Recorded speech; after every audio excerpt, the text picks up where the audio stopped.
Hey, welcome to the Inner Circle podcast, where growth minded leaders come together to build better businesses and better lives. I'm your host, Hector Alvarado. Here, we don't do theory, we share real lessons, real systems, and real strategies you can use right away. This is a community for people committed to growth, impact, and supporting each other on the journey. You're in the right room, my friends. Let's get started. Good afternoon. I don't want to spend a lot of time just in a bunch of preamble today because we've got a very important guest. We've got a very special guest, and he is our expert for today. And so I want to dedicate as much of our time that we have for him today and to him today, so that then you've also got some time where you can ask your questions and get some superb, I shouldn't say maybe, get some superb world-class coaching right here on the call from Nigel himself. So most leaders, I should say most leadership advice comes from people who've never led under real pressure. And isn't that the truth? But that's not the case with our guest today, Nigel Brooke. Nigel spent 25 years in warehousing, logistics, and distribution operations, starting on the shop floor and climbing through every level to executive leadership. He's led real teams through real problems in high pressure environments where results couldn't be faked. I love that. And through all of it, he kept seeing the same patterns. The best leaders weren't the most technically skilled. Now, I'm going to say that again because for some of you on the call, you need to hear that. What he saw was a pattern that the best leaders weren't the most technically skilled. That's good news. They were the most consistent in how they thought, communicated, and responded when it mattered most. Now, today, as I said, and as you can already see, Nigel joins us today to share what he's learned on how you can build the same communication habits, ownership mindset, and leadership presence in yourself and your team. Now, if you're a little confused today, remember we started a new series last week, but we took a little hiccup because we have to come back to get our resident expert today on our last four-part series, which was on workplace culture. So just a little catch up, make sure you're with us. So today, as co-founder of Leadership and Life Coaching, alongside his wife and co-founder Amy, Nigel works with corporate teams, emerging leaders, and professionals who know they're capable of more and are ready to act on it. And doesn't that just describe who we are in this community? We know that you are all emerging leaders and professionals capable of much more than what's already being accomplished, and we know that you're ready to act on it. So buckle in, take some notes, get ready to engage with Nigel near the end of the call as always. But Hector, I'm going to turn the Zoom room over to you. Nigel, great to have you with us today. Yeah, Excellent. thank you. I appreciate the invite, and I'm looking forward to chatting with the team. Excellent. Thanks, Alan. That great intro. And Alan, welcome to the Inner Circle Community Call. And I'm excited to hear a lot about your journey and how you've developed as a leader and really focused in that demographic that is intentional culture building. And as we went through our four-part series, we left our entrepreneurs and our business unit leaders with that mission to go and establish an intentional culture in their workplace. But before we get there, let's get started back in that shop floor. You and I have similar stories in that we came from warehousing, distribution, logistics, and so that was really cool to hear that in your story as well. But you worked all your way up to the executive leadership over 25 years in that journey. What did that climb actually look like for you? Like, what was the job before you were the leader? Like, describe that growth channel that you went through. Yeah, so I'll kind of go back a bit here to the UK. So obviously, I'm from the UK, emigrated to Canada 14 years ago. But my first, let's say, logistics role was working for Carlsberg Brewery. And Mm, my job, I was literally taken on for 6 months, loading keg containers onto a production line with a fork truck. That was it. right. 12 hours a day. I'd put them on one end and I'd take them off the other full and load them onto a truck and it'd go off. That's about as basic as it started. Um, and then from there, I've always had this interest. I've always had this interest in people. Before Hmm. I even really started doing a deep dive into leadership, I've always been interested in people, different people, how they talk, the backgrounds, everything else. So I'm always curious. I'm always curious as to next positions, how people did them positions, what worked, what didn't work. And eventually I just started working my way through the ranks just by being that guy that put his hands up and says, I'll try that, I'll learn that. Not for any other reason apart from I was either bored or just wanted to learn a bit more. And as this went on, these opportunities started coming up that this person seems like, he's curious, he's inquisitive, he wants to learn more. And the opportunities for growth started. So worked my way through the ranks in the UK, running three of the biggest breweries in the UK, in southern and two in Wow. northern England. And then me and my wife emigrated over to Canada to start fresh. And I literally come to Canada, my wife's CPA, and I was offered a 7-month contract by DHL, closing one of Okay. the most established contracts with Hershey chocolate. And I knew without trying to think that I've got any more skills than anybody else, I knew that if I had an opportunity and people were involved, then there's a Hmm. good chance I could also build a relatively good career over here.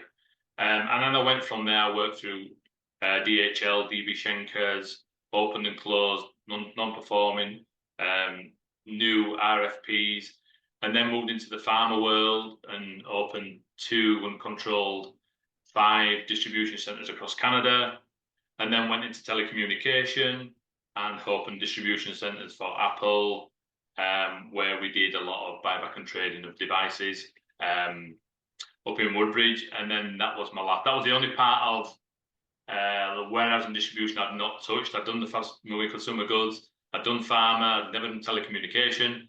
So that was the kind of final bit before I decided that, okay, I've had enough of it now, and I wanted to build leadership in life because I realized how important leadership is. And I realized Amazing. I couldn't get to enough people Mhm. working in corporate. Yeah. It's an interesting, well-rounded path because you received exposure to so many different distribution channels. And Yeah. you mentioned all those, and it sounds like a great career path. What I find interesting in that is, all of them had, I'm sure, its own challenges with different personalities, different skill sets, different people. So as you were out there learning and, really establishing your own skill set, what did you see from those people that talked leadership and the people who actually led from all of your corporate experience? I think for the people that actually led, and I always believe, and I'll be totally honest, I think some of the best leaders I've worked with have had no title. Mm, So they've been influential leadership, nothing to do with positional leadership.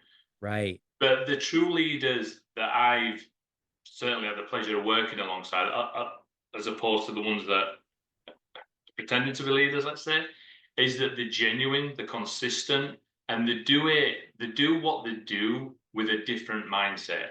And their number one focus is always revolves back to the people. They're not looking for the praise, they're not looking for the promotion, they're looking for the people. Whatever decision they make is how is this going to affect the team? Uh, Yeah.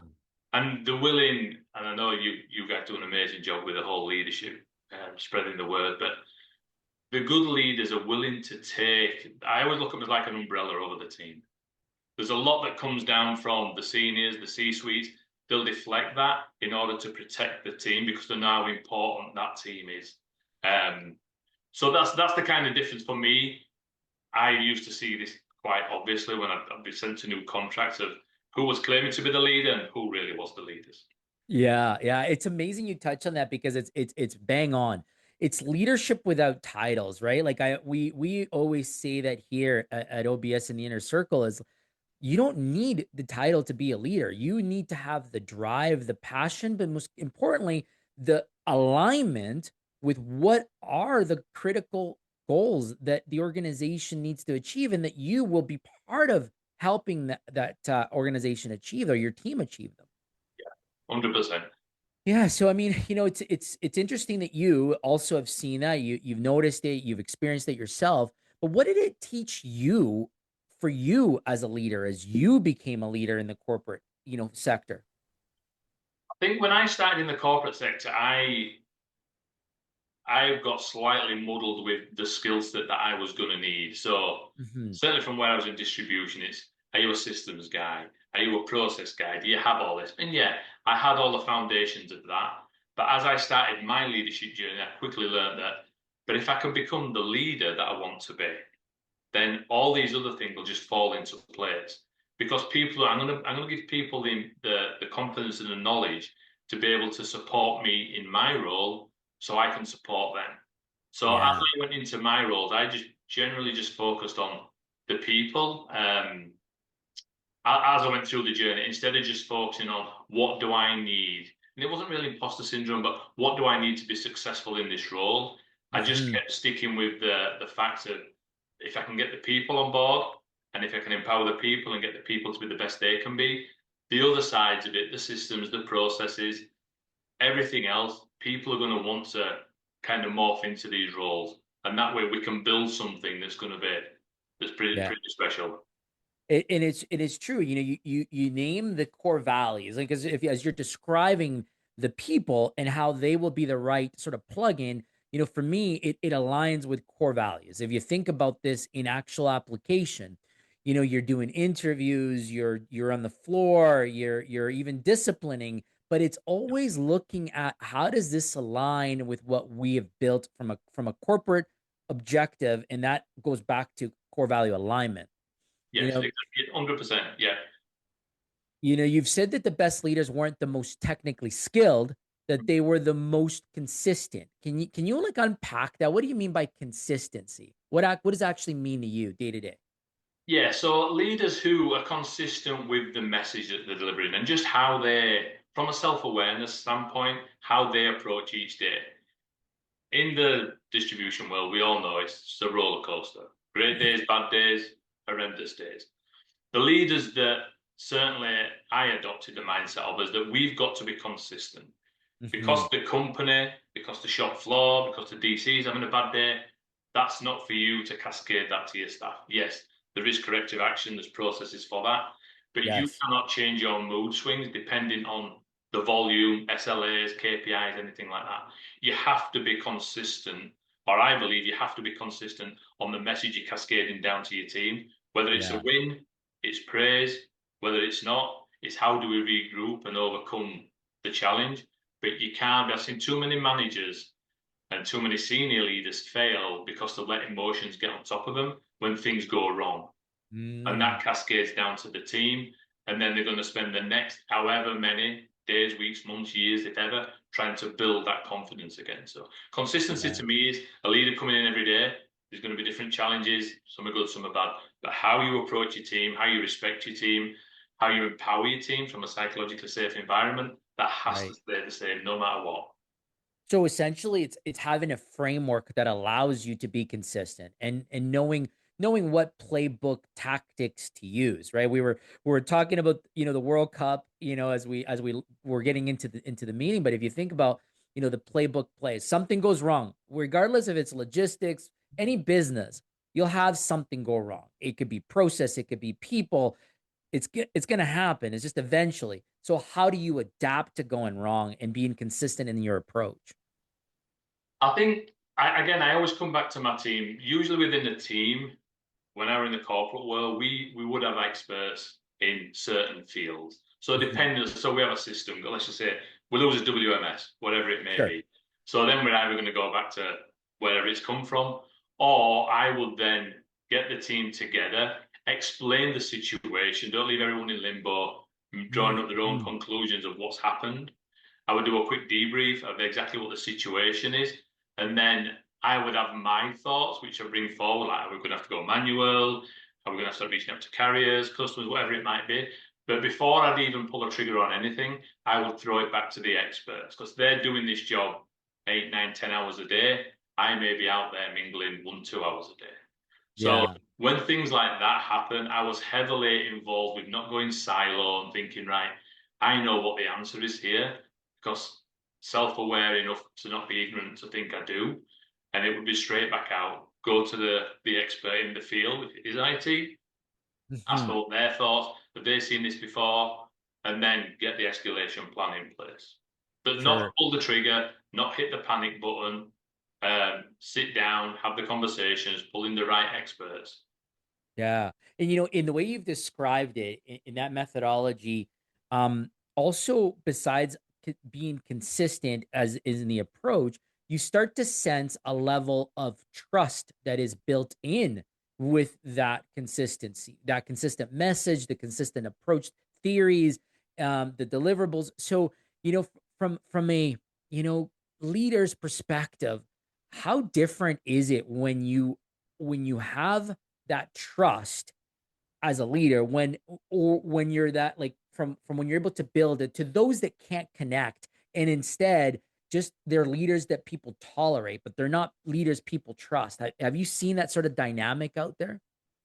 Yeah, and I think this swings back to positional leadership. From me, my four pillars are self-awareness, communication, empathy, and ethics. And I think Hmm. from an ethics standpoint and building your brand, that's what comes into the trust part. And if, as a leader, if you don't have trust, you're going to have a difficult task because the world at the moment is probably the least trusting it's been with politicians and news media and everything else. So we don't need to add more or compound the issue by not having trust from your leader. So Yeah. to build that trust, is obviously you've got to be honest, you've got to be transparent, whether it's good, bad, or indifferent. You've got to be professional.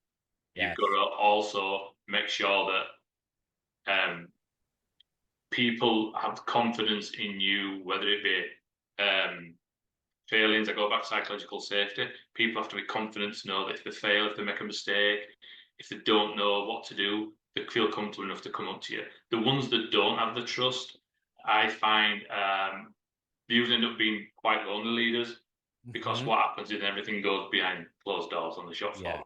People just keep the things to themselves because they're scared to express what's happened. You know, if there has been a mistake, if it's just highlighted, we can cycle count, we can find.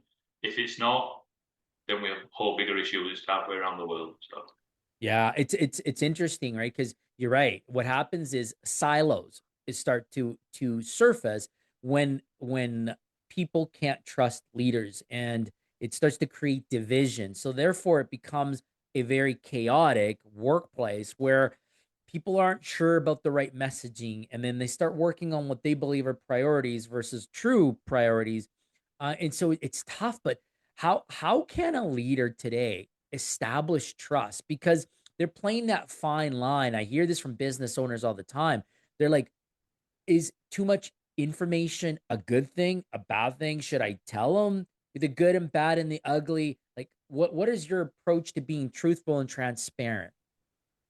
I think you've got to be respectful of your team. And again, Mhm. everything's a different situation. It depends on what your team is. If they're a younger generation, older generation, what the dynamics is of that thing. But I think if you know your team enough, Yeah.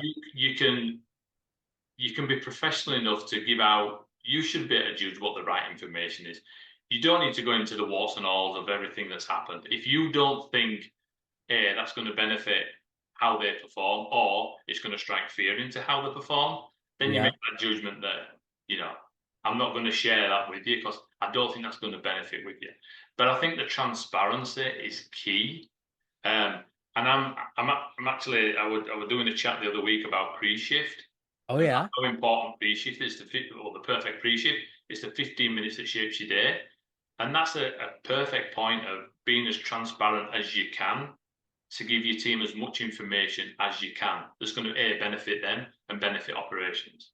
Right. And I love the pre-shift because I'm always a big fan of performance huddles, and you can see these as pre-shifts, mid-shifts, end of shifts, but it all tackles communication, and it's in the communication, the setup, the transparency, the challenge that's being communicated that all aligns activity for that week.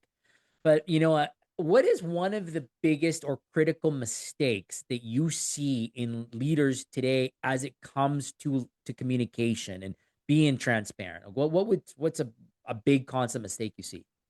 I think I'm going to go back to self-awareness. I think we have this notion, or certainly leaders have this notion, that communication is all about speaking Mm, when we know it's about listening.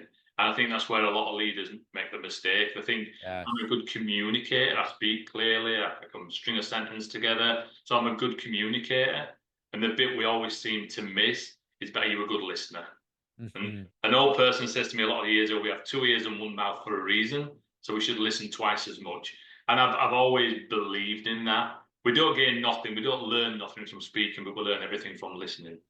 So I think that's one of the things that people do overlook a lot. And there's so much information and so much out there of how you can know your team more if you just take the time to listen.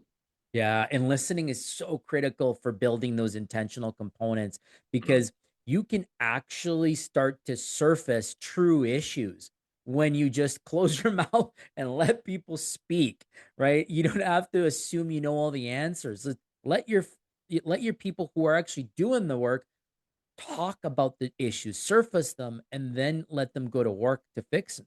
So Yeah. it's interesting. I'm going to shift a little bit into your model around leadership, and you talked about an ownership mindset.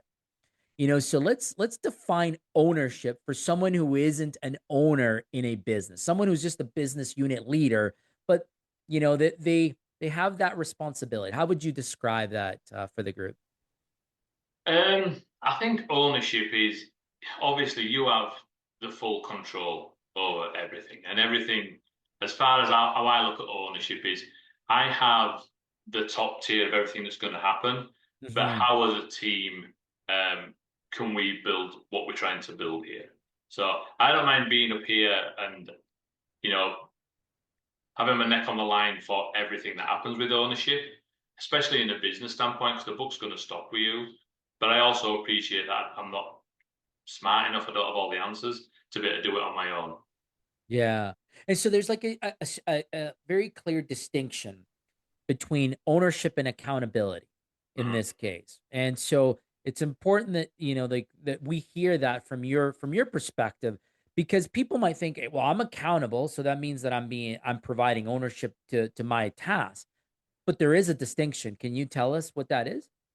Well, I think ownership and accountability, I think just the wording for me, ownership usually it gets people more engaged because they're taking ownership of something.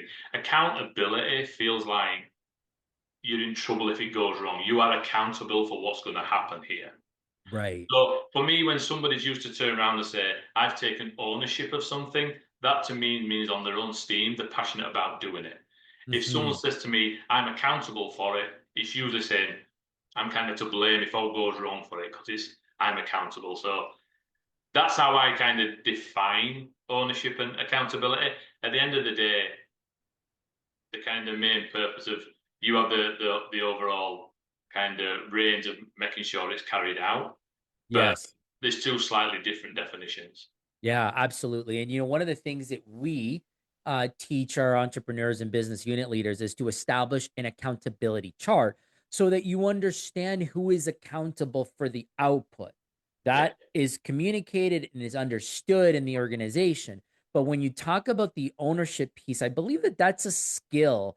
That's something that you as an individual start to either redefine or define as you grow and you become really connected to the activity and you take ownership in the results, yeah. right? And so it's interesting, like to hear from your experience and what you've seen out there, because we talk about these things with our entrepreneurs, and we often get asked that, like, how can I teach somebody ownership? And it's a tough one. It is, yeah. But again, it's down to people have to buy into what the belief, whatever that task is that they're doing. Because for someone to take ownership and carry it out effectively, they've really got to be emotionally involved with it. Certainly, that's what I've experienced. The Yes. results have been better when people are certainly engaged. Yeah, and being aligned with those goals, right? So that they're not off to left field, and where they're working on something that they think is adding value, later find out that they're not. So Yeah. now, it's tough. Like we have many different priorities in our businesses that we work in, and it creates different frustration points. And under pressure, leaders break. Sometimes they try to persuade this sort of idea that they try to communicate this strong leadership presence, and the pressure gets to them. They crack and they start to revert back to their natural state. And this is something that I see with entrepreneurs, especially when they're learning, when they're young, and they still don't know how to balance that. What do you see as something that leaders that go under pressure that feels right at the moment, but that actually hurts them more than it helps? I think just before we start that question, everyone from a leadership standpoint, certainly on my journey, people like everyone's going to make mistakes. There's no perfect playbook for this. You're going to learn stuff the right way, the wrong way, but you're going to learn stuff. I think one of the things for me with this is the mistakes that they make is sometimes they can either, I'm just going to give a scenario here where a facility's got issues. They'll either jump into the team thinking that if I jump in from a hands-on standpoint, I'm going to be able to save the day and change everything up instead Yeah. of being the steerer of the ship. And I think all that does is causes confusion. Your team Yeah. usually have a structured process that they adhere to. You come in and try overruling it. You come in and try and throw your ideas about with the best intent. You're probably going to do more damage. Um, or the other thing is, if you do make a decision it's wrong, I've done this a ton of times. I just literally walked out of my office. I've took a walk. I've had a chat. I've come back. I've reread what I'm meant to be doing, and then I've kind of picked myself up and gone again. Yeah, and it's important to have that opportunity to express that you're human. You're going to make mistakes. Yeah. There's no perfect being out there, right? And so, being vulnerable and saying, I owned it. I made this mistake, guys. This was on me. Let's move forward. Let's go. Let's try something differently. But And I what think, sorry, Hector, just from that, I think you've touched on some of them that's so valuable. When you've got a leader that'll hold their hands up and say, not my mistake, I'm going to take that full, especially when they'll do it in front of their senior leadership team. I were always a strong believer that it's an unthanks position sometimes because even when things went wrong that weren't your fault, you were still stood there saying, we made a mistake, not this person, we made a mistake. But to be able to turn around to your team and say, yeah, this is on me, guys. I'm really sorry. We've put ourselves behind, but I'm hoping we can get back to where we need to be. Yeah. And it's about going back to that trust building, right? Because as a unit leader, business owner, it you're that's you. Like you're the ultimate accountability point. And so Yeah. therefore it starts, it ends with you. And so if you can say, hey, that's on me. I missed it in my planning. Although I delegated that task, I probably didn't communicate that effectively, or I didn't see that through. That's where the crack was. That's okay. I'm going to learn from this. We're going to plan better next time. We're going to execute better because we're going to plan better. And you just are able to move on and have it as a learning experience. Yeah, 100%. Yeah, I know. I mean, it's amazing to hear that. And you've obviously worked with many different industries out there outside of just logistics. I'm curious to see if you see sort of a pattern in all of the different industry that you work with when it comes to leadership gaps today. I think the biggest challenge we've got now, and this isn't even just in the work environment, I think this is just in society, is communication. I think Mhm. it's we're in a position currently where the art of being able to stand in front of somebody and actually have a hold a conversation, listen, talk, it's getting more and more difficult. And I can see these gaps now. We did a speech at Guelph University, and it was so evident that people feel more comfortable texting you than they Yes. are actually talking to you. I was chatting to students that had just been in the classroom with the buddies, and then as soon as they left, they were texting them to see what they were doing. I'm like, you've been sat with a guy for 8 hours. So I think this part of the communication is the biggest void that if we don't get that right now, we're Yeah. going to start actually, as a society, we're going to start going further and further into its shells. So Wow. this is something I'm super, super passionate about. Strategic communication, how we can get communication better, doing literally what we're doing now. And I think Yeah. that is the biggest gap because we don't talk enough. It's interesting because again, as we challenged our teams to go be intentional about the culture, the communication component was left a bit vague, and it was left up to the entrepreneur and leader to go figure that out, go find your communication style. And so to hear you reinforce that as a gap, it's interesting because we hear it. We're like, I told them to do this. I gave them the SOP. But did you set them up? Like, did you actually do that, or did you text them the SOP? Yeah. Yeah. Or did you just email them an SOP and kind of work it out yourself? Yeah. And that's where you expose yourself for things going wrong, right? And you're like, well, they should have known. Well, no, there's a methodology to this. You should be able to walk the individual through the SOP, get alignment, get to do the clarity point check in, and then let them try, provide feedback, right? It's a slow approach, but it is the approach that will help genuinely build up the individuals for success. Yeah, 100%. Yeah, excellent, excellent. Well, excuse me, you and your wife, you've co-founded Leadership in Life Coaching. Amazing. What made you leave the world of operations and corporate world to teach this full time and teach this to others? Like I said earlier, I think I've been fortunate enough to see throughout my career how powerful leadership is. I think it's the one skill I would encourage anybody to get on board, to get invested in. It gives you Mm, such an advantage as you go through whatever you want to do in life. You want to be a corporate, entrepreneur, business owner, whatever you want to be. If you can master these skills, I think it gives you such an advantage. And that was the reason why we realized in his corporate roles, we couldn't reach enough people. So mm, we started doing the the leadership in life membership. And one of the main drivers behind it and how the membership kind of works is we get guest speakers in, we interview them to find out their fears, doubts, imposter syndrome, public speaking challenges. But it's an ongoing education that we're very passionate about. I've been on leadership workshops, 2 days, lots of information, and the chances of going away and retaining it all for some people can be tricky. You go back to your 9 to 5, you try and implement it, you retain on average about 27 to 35%. that's So, right. so for us, it was always leadership has to be an ongoing thing. It has Yeah. to be drip fed to you. There has to be like what you've got here. There has to Mhm. be that system, that point of contact, where we're constantly talking leadership, talking self awareness, empathy, talking visionary, talking all these things constantly. We can't just get people together. It's a box ticking exercise. You've had your leadership training, go be successful. So Yeah. that was one of the main reasons why we wanted to do it this way. Yeah. And with the guest speakers that we have was another thing of learn from the experts that have failed, so you don't have to, or have won, and how did they win? Exactly, and that's a very similar approach to what we are doing with our entrepreneurs, and really bringing a lot of experts here to have them hear directly from them, so that they are not out there doing the same mistakes and having those exposures, right? And so, it's funny, we have many founder-led business owners in our community, and what's interesting to me is, what messaging would you say that they would need to focus on? What's the first leadership habit that they should build in themselves before asking it of their teams? We always say that self awareness is the starting point.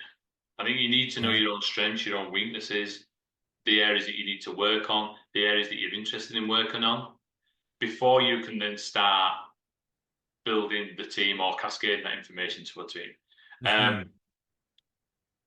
it's always hard to ask someone to do something if you don't really know if you can do it, or if you like Hmm. doing it, or if you're not sure if you're good at it. So self-awareness for us is always the first step, and it's Interesting. simple. We do a really simple test where we just ask three close friends slower questions like, "When you're talking to me, do I give eye contact?" And be honest. And every time that we've asked people, and there's like 10 different questions, the feedback that they get, well, I never really knew that about myself. I never knew that when I'm talking to you, I always have my phone in my hand, in which case I'm more interested in my phone than I am you. All these things that people, I've yet to have anyone come back and say, oh, yeah, I knew that. Every single one, there's always one thing like, I never knew that I yawned when you talked. I never knew that I was looking at that car over you. I just didn't know these things.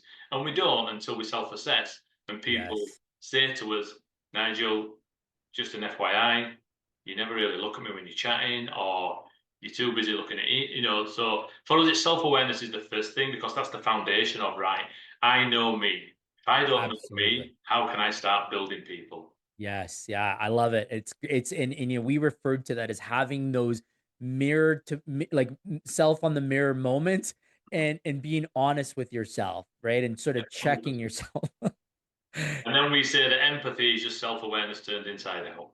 I like it. No, that's excellent. Great, great stuff.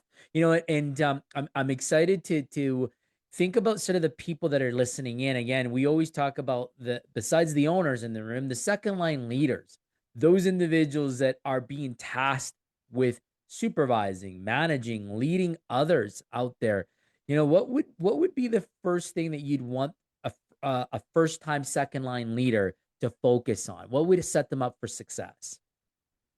I think this is more just generally for any leadership. You just get to know your people. Take the Hmm. time, especially if you're being promoted into a new role. Make sure you build in that time. And I know sometimes it's easier said than done. We get these new roles, we get thrown into KPIs, SLAs, targets, all this kind of stuff. But really, really, if you get that spare moment, instead of using it to go out, get to know your people. Um, because I think that's where a lot of them fail. A lot of them will have a lot of senior leaders, first line leaders will be happy to stay in the office and think that the laptop is going to give them the answers. It's not, it's the tool. That's what Hmm. helps us do his job. But the answers are out on the shop floor. So Yes. any kind of leadership, any kind of manager, you're going to find your answers on the shop floor. You're not going to Yes. find them in your office. That's just to wrap things up and put a bow on it. Yeah. Everything's out there, just waiting for you to discover. Oh man, you brought me back to something of my old trucking days, and you hit it right on.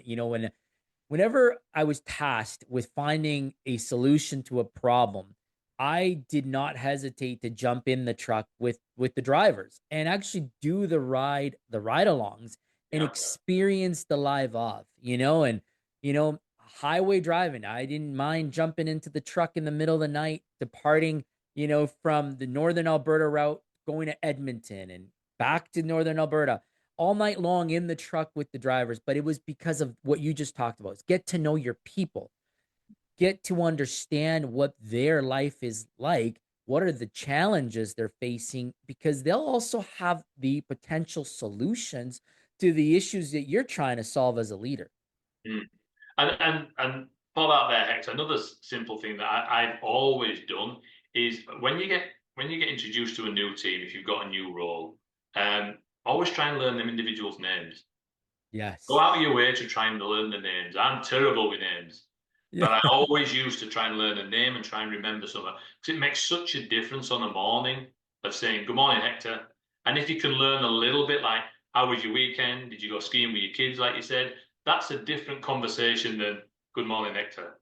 Yes. Now I've Yes. crossed that boundary, or he's genuinely got an interest in me, and now Yes. you're starting to build that relationship, that trust, and that involvement. Absolutely. I think that's a great one because it really starts to build a connection, a genuine connection. Mm. Yeah. Now, all right. Now, one last question here. Now, what's one leadership myth that you'd like to kill? That you're born a leader.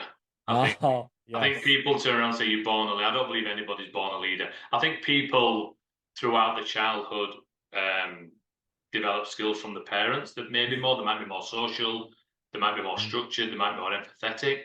But to say someone's born a leader, I don't genuinely believe you're born a leader. And I never ever believe that you actually end up being a complete leader. I think you're Yes, always learning. John Maxwell, absolutely. 78-year-old, still learning how elements of leadership. So you're never born a leader and you never stop learning to be a leader. Amazing. Those are great nuggets of information, right? And it's so true. Is don't assume that people are born with it. People are actively working on this as they evolve. And so Yeah. continue to learn, continue to challenge yourself to rise to the next level. That's great, great stuff, Nigel. Now, how do our people listening in on our socials and and our communication channels, how do they get a hold of you? How do they learn more about you, Nigel? Yeah, we have a website, Leadership in Life Coaching. We're on all socials. My wife's Instagram is Journey to Confidence because she's high on the communication. I'm Nigel Brooke Leadership on the Facebook. Amazing. Anyone reach out on LinkedIn? I love connecting to anyone on LinkedIn. More than happy to spend time chatting to people, communicating with people. Love leadership. Yeah, yeah. And I mean, yeah, I certainly can attest to you making yourself available. We've had a few chats back and forth on LinkedIn. And so I certainly appreciate you being available to, to me and obviously to the listeners here. You got to reach out to Nigel if you got leadership questions, if you're being intentional about building the right culture in your workplace. Nigel's the guy.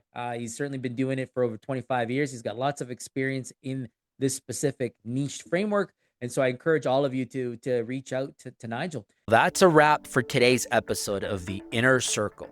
If something in today's conversation resonated, inspired you, or gave you a breakthrough, please share it with someone you care about.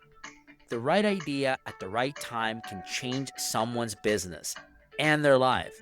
So make sure you follow the show, leave a review, and stay connected with us, because this community is built on relationships, real support, and real growth together. Remember that clarity means nothing without action. So choose one insight from today, put it into motion this week, and notice the shift.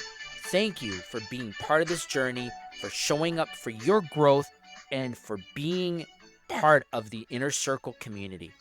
See you in the next episode, and let's keep growing together.